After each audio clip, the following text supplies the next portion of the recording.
ఇవాళ కూడా మీకోసం కొన్ని లిల్లీపుట్ వార్తలు పట్టుకొచ్చినాం. మరి అవి సుతం చూసేయండి.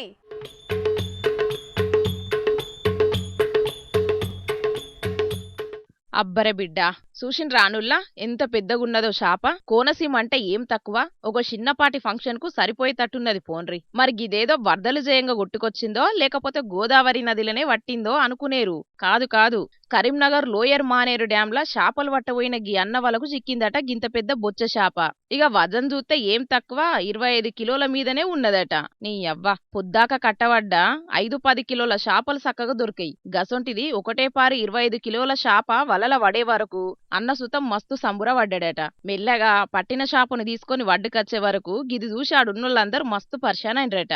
డ్యాంల గింత పెద్ద చేపలు సుతం ఉన్నాయా అనుకుంటా నోరెళ్ళబెట్టిండ్రట ఈ అన్న తీసుకొచ్చిన చేపను చూసిన తత్తిమ మత్స్యకారులు. ఇక ఈ చేపను మార్కెట్లో పెట్టే వరకు 3,500 రూపాయలు పెట్టి కొనుక్కోయినరట.